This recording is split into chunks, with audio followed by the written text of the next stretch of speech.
What kind of diesel is this? Let's find out. Hi, I'm Dan Cortopassi, and today I'm reviewing an HO-Scale SD45X locomotive from ScaleTrains. My model is decorated for Southern Pacific in the scarlet and gray scheme. This model is part of the ScaleTrains Museum Quality line. ScaleTrains offers the Museum Quality SD45X in two versions.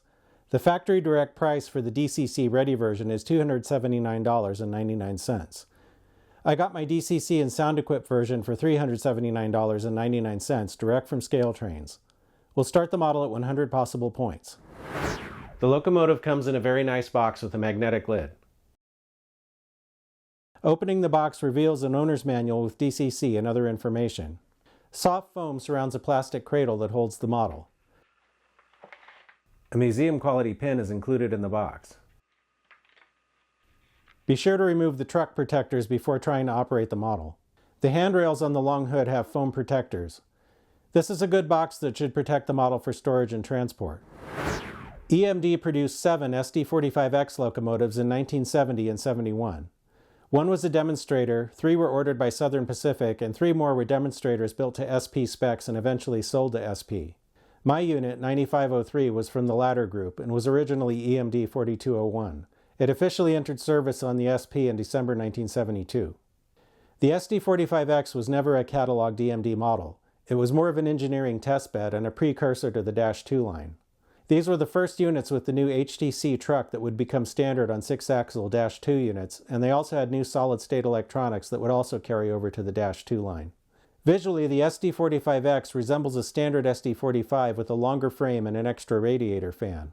The rear porch and end steps, overall length, and truck style resemble the later SD45T-2 tunnel motor. The HTC trucks were designed to improve tractive effort, putting more of the locomotive's horsepower on the rails. The SD45X had a 4,200 horsepower prime mover, much higher than the SD45's 3,600 and quite a lot for the time.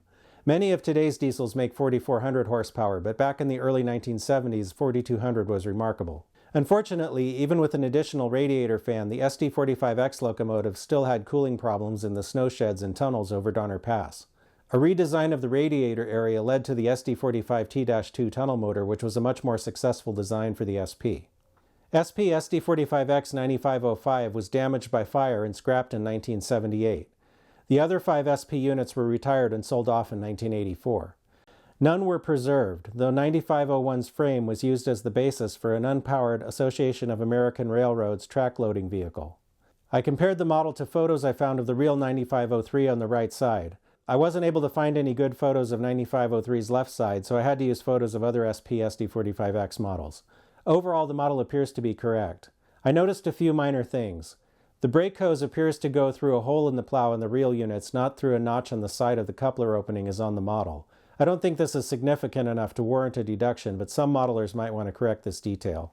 There's a photo of the top of 9501 on page 85 of Joseph Strapak's Southern Pacific Historic Diesels Volume 12. In that photo, 2 of the radiator fans and both dynamic brake fans have pan-top grills instead of plain grills. This is a different unit, and the photo was taken in 1984, right at the end of the unit's career, so it's possible the grills were changed at some point when the unit was undergoing maintenance.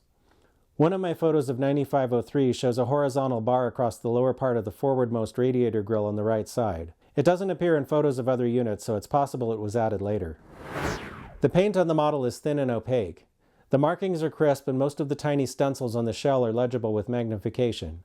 I only found a couple of tiny voids in the Southern Pacific lettering on the sides at panel seams where there would have been gaps in the real thing too. The handrails are made of a flexible plastic that should stand up to modest handling. The stanchions are mostly straight up and down on my model when viewed from the side. This locomotive has a few quirky details which match the prototype. The radiator grills are not symmetrical. The grills on the left side are all the same height, while on the right side the front grills are shorter. There's no box behind the cab on the left side, but there is one on the right side under the L-shaped engineer's window. In more normal details, the trucks have freestanding brake lines. On the right side, the front truck has nice brake chain detail. In front, the engine has freestanding wire grab irons and separately applied windshield wipers. The numbers in the number boards appear to be applied under or on the back of a layer of clear plastic glazing, making them look like numbers behind glass. Lower down, the pilot has an uncoupling lever, hoses, and a plow. The front corner steps have see-through perforations. The drop step moves, but it sticks partway up and I don't want to force it. I'm okay with leaving mine in the down position. The cab side windows are positionable. A couple of these windows are a little sticky, as if there's some kind of mild glue on them to keep them from moving. It's hard to see, but inside the cab has a complete interior. The wind deflectors are separately applied. The sunshades are thin and nicely rendered. These engines also had the water sight glass on the right side that became standard on the Dash 2 line. In back, the model has more freestanding wire grab irons. The rear pilot of this unit also had a plow. On top of the short hood, the separation line between the red and the gray is pointed a little toward the front, not straight across as I'm used to seeing on most SP engines. I don't have a good enough photo of these units to be able to say for sure if this is correct or not. The cab has a detailed horn casting, an SP-style roof-mounted bell, and a whip antenna base. The turbo exhaust is see-through and has nice depth. The dynamic brake and radiator fans have see-through grills and separate blade detail. I would expect that there's enough detail under the sill to satisfy most modelers. Most of this is very hard to see when the locomotive is on the rails. The gearboxes on the trucks are made to resemble traction motors, and you can see through the trucks when looking at the model directly from the side at track level. The wheel faces are painted a rusty brown color, something ScaleTrains has been doing on its latest releases. This is a great improvement over unpainted wheels and is one less thing for the modeler to do when weathering. All the axles are powered and all the wheels pick up current. The model also has these frog clank sensors on the trucks. We'll take a look at how that works a little later.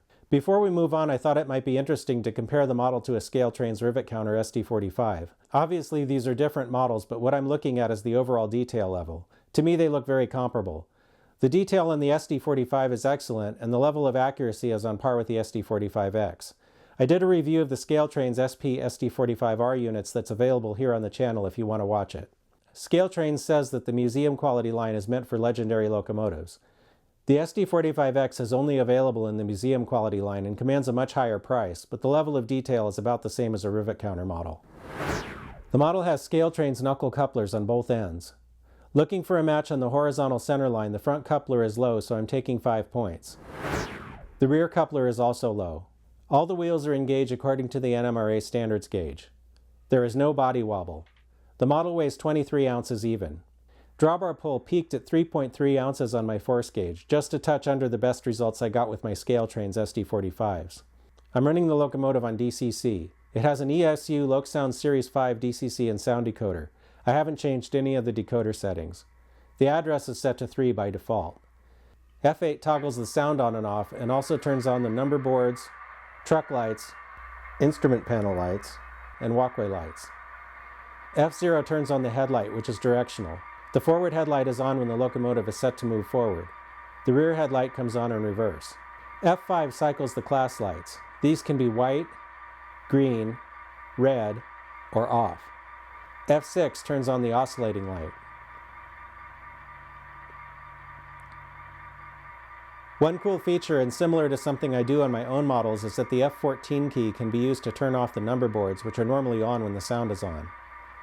F15 turns on the UDE, or undesired emergency light. Is there any such thing as a desired emergency? The cab light turns on when the engine starts up, then goes out on its own after a few seconds. Unfortunately, it's not independently controllable. I'm not going to take any points, but I find that annoying, and I hope it's something that can be changed with programming. F1 rings the bell.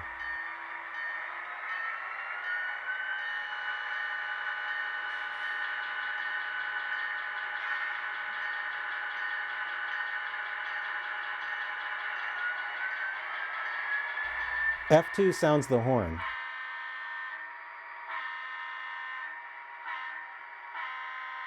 The length of the toot depends on how long the F2 key is pressed. The model has an ESU power pack that will keep it running for a few seconds if it loses track power. F10 activates the brake function. The locomotive will decelerate according to the momentum settings programmed into the decoder and stop.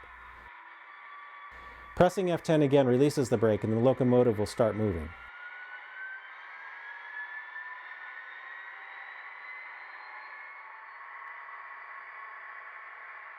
F4 puts the engine in dynamic brake mode.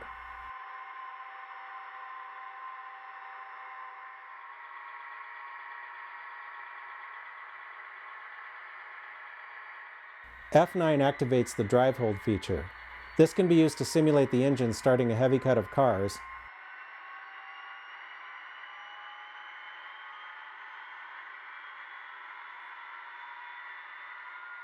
or a locomotive that is coasting.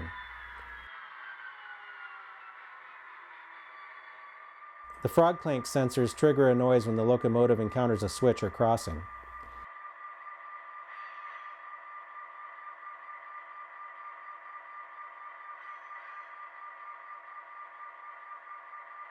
The locomotive runs pretty smoothly. With the sound off, it's pretty quiet. The locomotive had no trouble on Kato 550mm curves, which equate to about a 21 5/8 inch radius. If you listen closely, you can hear some flange squeal, also triggered by the sensors under the trucks.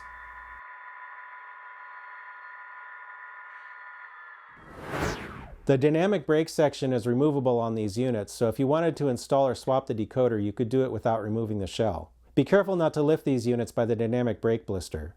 With the brake section off, you can see the decoder. There's a 21-pin plug on the engine's light board. If you bought the DCC Ready version, this is where you'd install the 21-pin decoder of your choice. ScaleTrains does note that some of the lighting functions are only available with ESU decoders. To take the shell off, first remove the coupler screws and draft gear boxes. Mine were a little difficult to get out because of the plows, so I did it off camera. Now the shell will separate from the frame. This is an alternate way to access the light board and decoder and would be my preference for a DCC install rather than messing around with the dynamic brake. My model has contacts inside the shell for some of the lights. Be careful of the sander lines when putting the shell back on the chassis. They're flexible but tend to catch on other details. Because it's my preference, I'm going to replace the stock couplers with KD158s. These fit into the factory draft gear boxes after removing the original couplers and springs. The new couplers are still low. To raise the couplers, I filed the coupler mounting pads. I also filed some material from the top of the draft gear boxes. On this model, I also noticed that the couplers were drooping, so I added some styrene shims to the bottom of the draft gear boxes. After doing all of that, I finally got both couplers in the right height. The sunshades on this model seem especially fragile. Despite trying to be careful, I broke one of mine taking the model in and out of the foam cradle to work on it. The prongs are broken off, so I'll need to replace this one with an aftermarket part eventually. So looking at this model, I can really kind of see the progression from SD45 to SD45X to SD45T-2. The SD45X was an engineering prototype and not really successful in its own right, but it did establish some things that would follow on through the -2 line. And it has the same frame and trucks basically as the later SD45T-2 tunnel motor. And those ended up being very successful on the SP. So, it's interesting from that point of view. And it's a cool addition to my model fleet, even though they were retired a little bit before my normal 1990s era. But, modeler's license, I'm just going to run it anyway. One thing I did want to talk about is kind of the comparison between the rivet counter line and the museum quality line, because when I compared the SD45X to my rivet counter SD45R from ScaleTrains, there really isn't a lot of difference in terms of the detail level. So with the museum quality, you're paying for the little frog clank sensors and the traction motor shaped gearbox and maybe the light up console inside the cab, although I'm not sure if that's something they've also done on some of the other ones or not. I can't remember. But in any case, there is that. This is a more expensive model. On the other hand, if you want an SD45X, unless you want to do a lot of kit bashing and have a really involved project, then this is kind of the only game in town. So if you factor in your time, the price is maybe not as bad. I also find it kind of interesting that with only 7 of these built in the real world, that there are far more models of it now than there ever were real ones. So one more thing about comparing the rivet counter line to the museum quality line, I don't intend that as any kind of slight or slam against ScaleTrains. If anything, I think ScaleTrains is kind of a victim of its own excellence because the rivet counter line is so good that it's really hard to improve on that in terms of adding more detail. I had a discussion with someone I used to work with at another channel, and he was asking me one time about my own models that I build, like, what would you add in the future to improve on them? And I really didn't know what to say, because it's like once you've added all the grab irons and lift rings and fans and, done everything to make the model look like the real, thing you're trying to represent, it's like there isn't anything left. You've done it. It's like move on to the next model at that point. I don't know where you go from there, in terms of like if you take the average rivet counter model, which has, so much detail on it already, and try to improve upon that to create a yet even more premium product line, that's difficult. I mean, I don't know what else they could do besides like maybe adding rotating fans or something to the radiators, or I don't know. But anyway, I just think that's something to think about too. And I think ScaleTrains is really doing a good job and making some really nice models. Let's see what we've got. Both couplers were low, so I took 10 points in the standards and operation category. That leaves us with 90 out of 100 possible points, which earns an A-. This is a nice model and it deserves a green signal. I think ScaleTrains did a really nice job on this model. If you're looking for a unique piece of locomotive history for your HO scale layout, then I think you might like it. If you like this video, then please like, comment, share, and subscribe. Stay tuned and thanks for watching.